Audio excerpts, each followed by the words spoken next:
The journey so far. The cauldron was cold, but the horsemen rekindled its fire, and in the hearts of the makers an ember of hope was born.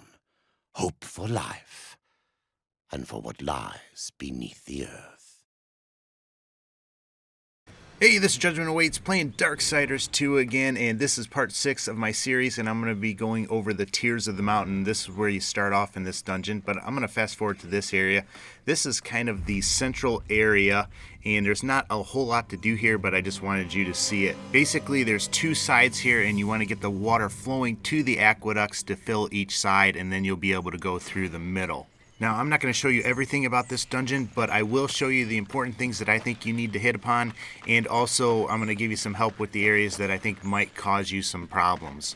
Alright, so this is the first area that you might have some issues with. Up in the top left there is a ball that you'll need to get down on the ground in the center here. Basically, there's a ball on the right and a ball on the left. Now, the ball on the right is really easy to get up to, and you just pull it down. Now, the ball on the left, as you can see, there's a gate blocking its entrance into this area, so you got to get that gate down first. So I'll show you a little trick with that. To get over there, basically you just climb up over here, and there's the ball, and it's blocked by that crystalline structures and everything like that. And there is another crystalline structure that you're going to make sure that you want to destroy. But before you do that, you want to turn over here to the left, and you want to go across this little walkway here. Up above on the top is a boat token, and you're going to come down here, go along this little walkway here, and here is the dungeon map, so don't miss out on picking that up. After you pick that dungeon map up, you want to drop down on the left side over here, and I'm just going to come over here and I'll show you where to get a shadow bomb. You just climb up this wall right here, and inside there is a shadow bomb that you're going to need to dislodge the ball. Now make sure that you not only dislodge that ball over here, but there's a crystalline structure back behind me up above. It's kind of hard to see, but you want to make sure you take that out as well. Now, in order to get the ball over into the middle part, you basically roll it over up against the gate, grab a shadow bomb, plant it on it, then you jump up here. This actually lowers the gate right there. Then you just shoot the shadow bomb and it'll pop over there. Now, if you want to see how to get to the other ball, it's pretty obvious how you get there, but it's a little tricky to do the jump. So basically you do your wall thing, hit A again right there. Don't push anything, just push over, hit A right there, and then hit A again and you'll jump down there. So pretty easy how to get over to the ball. It just takes a little bit of timing to get that done right. After you have them both over here, then it's just a matter of putting them in each of the spots. As soon as you do that, that gate's going to come down and you're going to have access to that doorway. Now in this dungeon, you're going to come into contact with basically two different types of creatures. The first one that you're going to notice are these stingers that like to swarm you and just, try and sting you, I guess. You want to make sure that you don't spend too much time attacking these guys, because that's a nest behind it and it's going to keep putting out more and more stingers. So if you just focus on them, you're going to be fighting a losing battle. So make sure you try and get to the nest, and don't be afraid to use some wrath to take it out fast. The faster you take it out, the quicker you're going to get past these guys. These are the other creatures that you're going to come into contact with, and I like how they did this little cutscene here.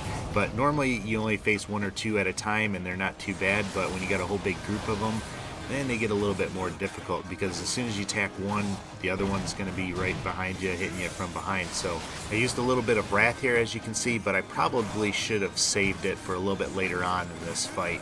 Now, this is something that I like about the combat system. You can kind of pause it in-game and kind of take care of your potions. Now, I don't have any wrath potions, but I do have a health one, and I definitely need it. And remember, you just press down on the D-pad to access that radio menu.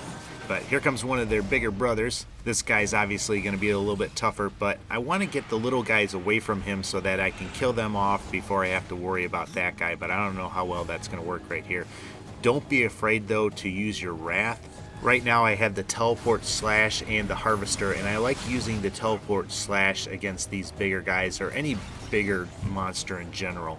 Now I managed to get a little bit separation, so I'm going to take this guy out and then I'll be able to focus on the bigger guy. And he's really not that tough when you can focus just on him. So I'm going to use that teleport slash, get a nice combo right here, and I think I end up stunning him. Yeah, there's the B button. I don't think I realized it until right now. So I'm going to just go up and finish him off. But these are the two types of creatures that you're going to encounter, besides the boss, of course, in this dungeon area. Now I want to move on to the second area that might cause you some issues puzzle-wise. And that is in this area. Now, as you enter into the chamber, you're going to see that the doorway is straight ahead of you. There's a platform that lowers and raises right there, so you got to get that platform down by putting the ball in the center. And then you need to figure out how to raise it after you get the platform actually down. The first thing that you'll notice is that there's a crystalline structure to the left that you need to get rid of in order to get the ball up there. So I'm going to come up here and jump up on these two things, and up here is a shadow bomb. I'm just kind of looking around though to see if there's anything else, but grab that shadow bomb, obviously throw it on the crystalline structure, and then shoot it, and your path is cleared. Now there is some black tar like stuff down there that you need to get the ball past, but I'll show you how to do that. Now, as soon as you get down here, you'll notice one thing when you start pushing the ball up there, and that is you can't push it up that hill. But it says to push the right trigger, and you can just kind of like throw the ball. So you throw it up there, it'll land in that tar area, but you can just throw it again over it.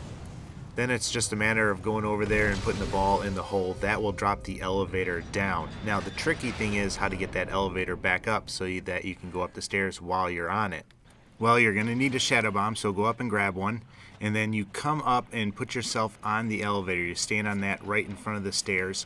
And then you're going to throw the shadow bomb back onto the ball, shoot it, the ball will roll off, the elevator will go up, and you have access then to that door up there. After you solve the puzzles on both sides, basically you'll want to find a lever. You'll flip that, and that will actually get the water flowing into the aqueducts on each side, and that will give you access to the middle path, which you need in order to reach the boss. After you flip the two main levers and one or two more along the way, you'll come back to this center area and you will see the water flowing into there. From here it's pretty easy. You just make your way through the center and you'll find yourself coming into this room, and this is going to be the room that you face the next boss, Karkanos. I'm going to put that battle scene in the next video though. I'll show you that entire scene. I'll tell you how to beat him. You're going to unlock the Reaper form, and I'll also show you what you get as a result of completing this quest. I hope you like the way I'm doing this. I'm trying not to spoil everything by showing everything, but I want to show you how to get through the different areas, like if you're getting stuck on something, and make sure that you pick up things like the dungeon map and everything like that. Let me know though if you'd like to see something else, but as always, take care and God bless.